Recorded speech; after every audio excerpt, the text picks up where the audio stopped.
ओम शांति। आज 28 सितंबर 2024 की प्रातः मुरली में बाबा ने कहा, मीठे बच्चे, जब तुम नंबरवार सतो प्रधान बनेंगे तब यह नेचुरल कैलेमिटीज़ व विनाश का फोर्स बढ़ेगा और यह पुरानी दुनिया समाप्त होगी। मीठे बच्चे, जब तुम नंबरवार सतो प्रधान बनेंगे तब यह नेचुरल कैलेमिटीज़ व विनाश का फोर्स बढ़ेगा और यह पुरानी दुनिया समाप्त होगी। प्रश्न है, कौन सा पुरुषार्थ करने वालों को बाप का पूरा वर्षा प्राप्त होता है? उत्तर है, पूरा वर्षा लेना है तो पहले बाप को अपना वारिस बनाओ, अर्थात जो कुछ तुम्हारे पास है वह सब बाप पर बलिहार करो।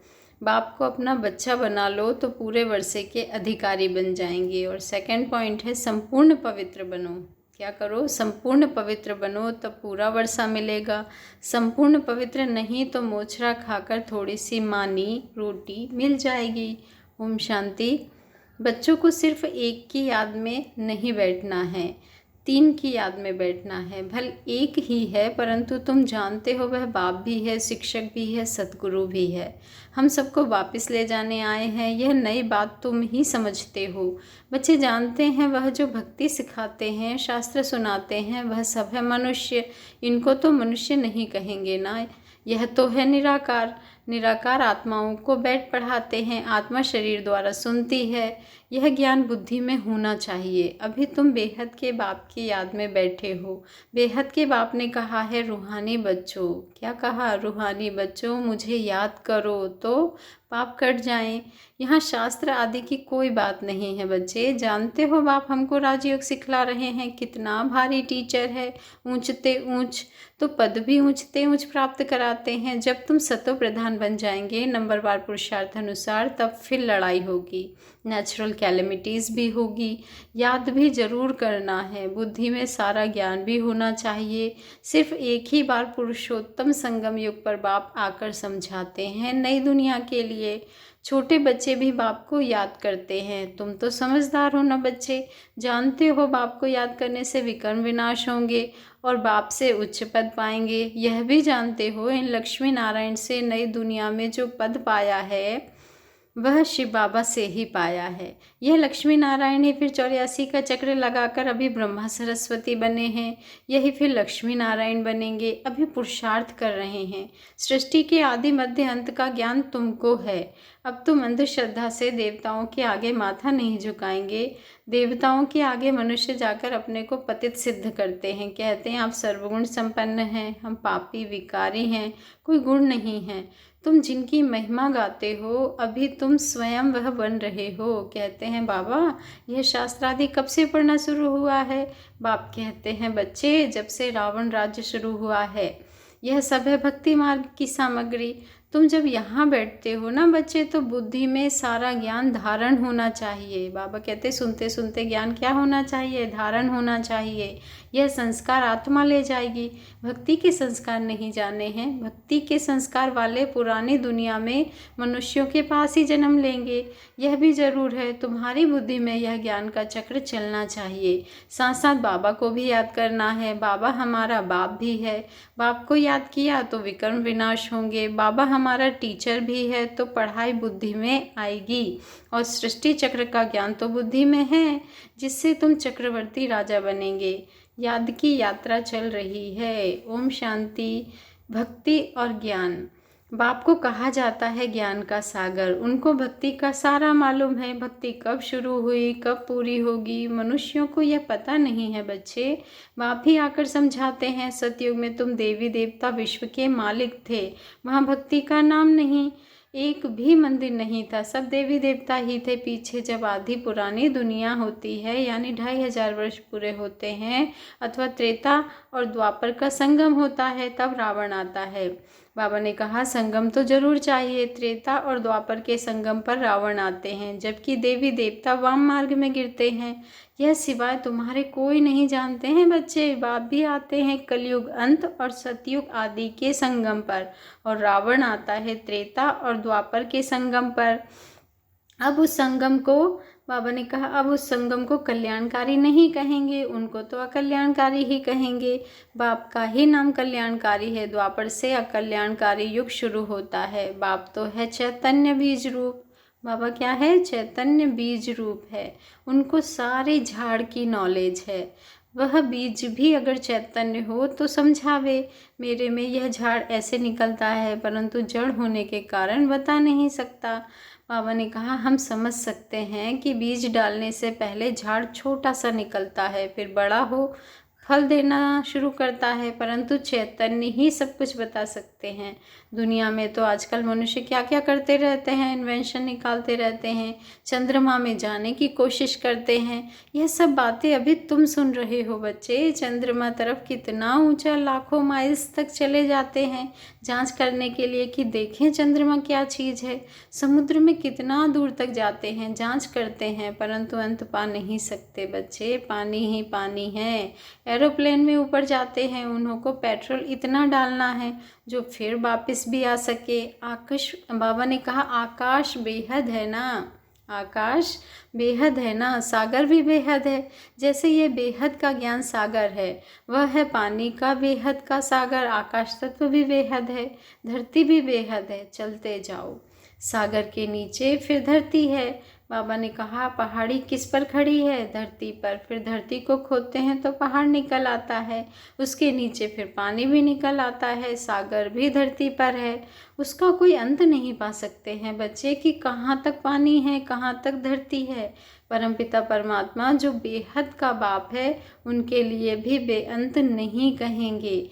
मनुष्य भल कहते हैं ईश्वर बेअंत है, माया भी बेअंत है, परंतु तुम समझते हो बच्चे कि ईश्वर तो बेअंत हो ही नहीं सकता। बाकी यह आकाश बेअंत है, यह 5 तत्व है, आकाश, वायु, यह 5 तत्व तमो प्रधान बन जाते हैं। आत्मा भी तमो प्रधान बनती है, फिर बाप आकर सतो प्रधान बनाते हैं। कितनी छोटी आत्मा है, 84 जन्म भोगती है। यह चक्र फिरता ही रहता है बच्चे। यह अनादि नाटक है, इनका अंत नहीं होता। यह परंपरा से चला आता है, कब से शुरू हुआ यह कहें तो फिर अंत भी हो। बाकी यह बात समझानी है कब से नई दुनिया शुरू होती है, फिर पुरानी दुनिया होती है। यह 5000 वर्ष का चक्र है जो फिरता ही रहता है। अभी तुम जानते हो, बाकी उन्होंने तो धुक्का गपोड़ा लगा दिया है। शास्त्रों में लिखा है कि सतयुग की आयु इतने लाखों वर्ष है, तो मनुष्य सुनते सुनते उनको ही सच समझ लेते हैं। यह पता नहीं पड़ता भगवान कब आकर अपना परिचय देंगे। ना जानने के कारण कह देते हैं कलयुग की आयु 40,000 वर्ष अभी पड़ी है। जब तक तुम ना समझाओ, अभी तुम निमित्त हो समझाने के लिए कि कल्प 5000 वर्ष का है, ना कि लाखों वर्ष का है। भक्ति मार्ग की कितनी सामग्री है। मनुष्यों को पैसा होता है तो फिर खर्चा करते हैं। बाप कहते हैं मैं तुमको कितने पैसे देकर जाता हूँ। बेहद का बाप तो जरूर बेहद का वर्षा देंगे ना, इससे सुख भी मिलता है, आयु भी बड़ी होती है। बाप बच्चों को कहते हैं हे मेरे लाडले बच्चों आयुष्मान भव, मेरे लाडले बच्चों आयुष्मान भव। वहाँ तुम्हारी आयु 150 वर्ष रहती है, कभी काल खा नहीं सकता। बाप वर देते हैं। बाप क्या करते हैं? वर देते हैं, तुमको आयुष्मान भव बनाते हैं। क्या बनाते हैं? आयुष्मान बनाते हैं। तुम अमर बनेंगे, वहाँ कभी अकाले मृत्यु नहीं होगी, वहाँ तुम बहुत सुखी रहते हो, इसलिए कहा जाता है सुखधाम। आयु भी बड़ी होती है, धन भी मिलता है बहुत, सुखी भी बहुत रहते हो। वहाँ कंगाल से सिरताज बन जाते हो। तुम्हारी बुद्धि में है, बाप आते हैं देवी देवता धर्म की स्थापना करने, वह तो जरूर छोटा झाड़ होगा। वहाँ है ही एक धर्म, एक राज्य, एक भाषा, उसको ही कहा जाता है विश्व में शांति। सारे विश्व में हम ही पाठधारी हैं, यह दुनिया नहीं जानती। अगर जानती हो तो बताए कब से हम पाठ बजाते आए हैं।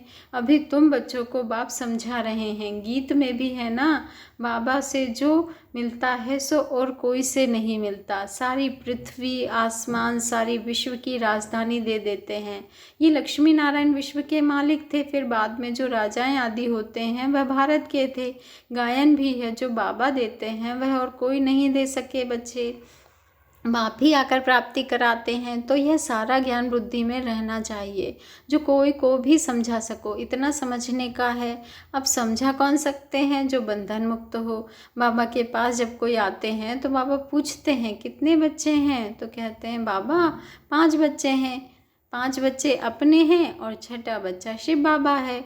तो जरूर सबसे बड़ा बच्चा ठहराना शिव बाबा के बन गए। फिर शिव बाबा अपना बच्चा बनाए विश्व का मालिक बना देते हैं, बच्चे वारिस हो जाते हैं। यह लक्ष्मी नारायण शिव बाबा के पूरे वारिस हैं। आगे जन्म में शिव बाबा को सब कुछ दे दिया तो वर्षा जरूर बच्चों को मिलना चाहिए ना। बाबा ने कहा है बच्चे मुझे वारिस बनाओ, फिर दूसरा कोई नहीं।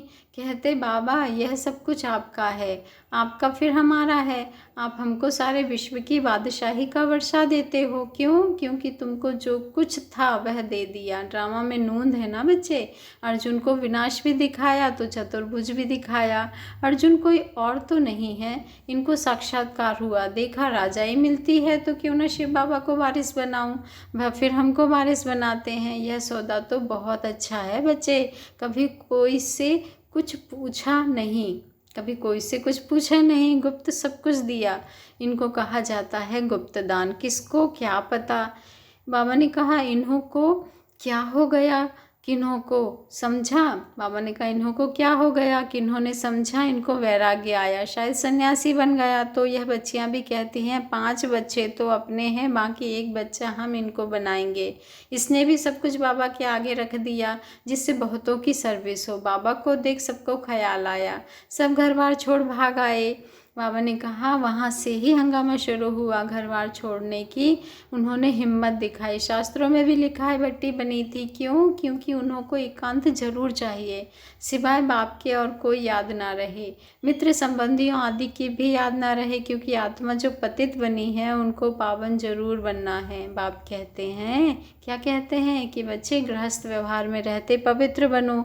इस पर ही मुसीबत आती है। कहते थे यह स्त्री पुरुष के बीच में झगड़ा डालने वाला ज्ञान है। क्यों? क्योंकि एक पवित्र बने दूसरा ना बने तो मारा मारी चल पड़े।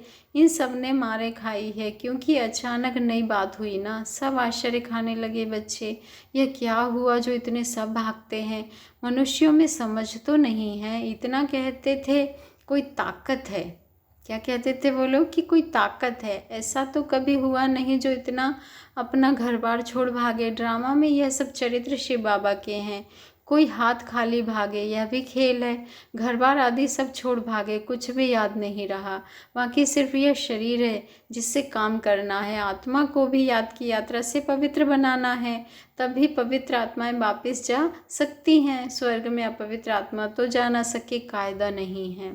मुक्ति धाम में पवित्र ही चाहिए। पवित्र बनने में ही कितने विघ्न पड़ते हैं। आगे कोई सत्संग आदि में जाने के लिए रुकावट थोड़े ही होती थी, कहाँ भी चले जाते थे।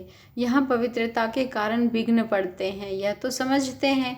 पवित्र बनने बगैर वापस जा न सके। धर्मराज द्वारा मोचरे माना सज्जाएं खाने पड़ेंगे, फिर थोड़ा ही मानी मिलेगी। मोचरा नहीं खाएंगे तो पद भी अच्छा मिलेगा। बाबा ने कहा ये समझ की बात है बच्चे। बाप कहते हैं मीठे बच्चों मीठे बच्चे तुमको हमारे पास आना है। यह पुराना शरीर छोड़ पवित्र आत्मा बनाना है। फिर जब 5 तत्व सतो प्रधान नए हो जाएंगे तब तुमको शरीर नए सतो प्रधान मिलेंगे। सारे उथल पुथल हो नए बन जाएंगे। जैसे बाबा इनमें आकर बैठते हैं वैसे आत्मा बगैर कोई तकलीफ गर्भ महल में जाकर बैठेगी। फिर जब समय होता है तो बाहर आ जाती है तो जैसे बिजली चमक जाती है। क्यों? क्योंकि आत्मा पवित्र है। यह सब ड्रामा में नूंद है बच्चे। अच्छा, मीठे मीठे सिकीलधे बच्चों प्रति माता पिता बाप दादा का याद प्यार और गुड मॉर्निंग। रूहानी बाप की रूहानी बच्चों को नमस्ते, और हम रूहानी बच्चों की रूहानी माता पिता बाप दादा को दिल से याद प्यार गुड मॉर्निंग और नमस्ते नमस्ते नमस्ते। शुक्रिया बाबा, शुक्रिया। धारणा के लिए मुख्य सार है। फर्स्ट पॉइंट है आत्मा को पावन बनाने के लिए एकांत की भट्टी में रहना है।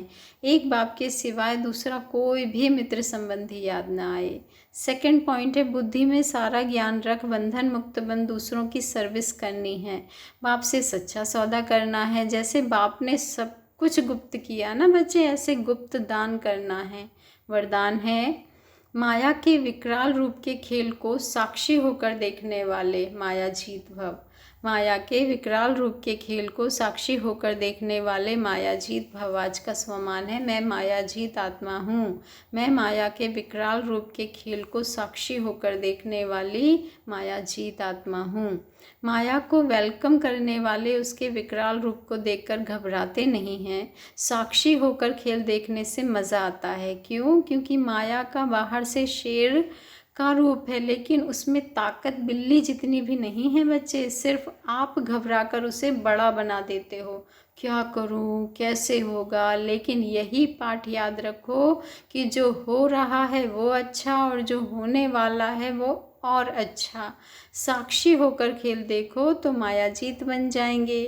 बाबा ने कहा साक्षी होकर इस ड्रामा के खेल को देखो तो मायाजीत बन जाएंगे। स्लोगन है, जो सहनशील है वह किसी के भाव स्वभाव में जलते नहीं, व्यर्थ बातों को एक कान से सुन दूसरे से निकाल देते हैं। बाबा ने कहा जो सहनशील है वह किसी के भाव स्वभाव में जलते नहीं, व्यर्थ बातों को एक कान से सुन दूसरे से निकाल देते हैं। अच्छा, ओम शांति। शुक्रिया बाबा, शुक्रिया।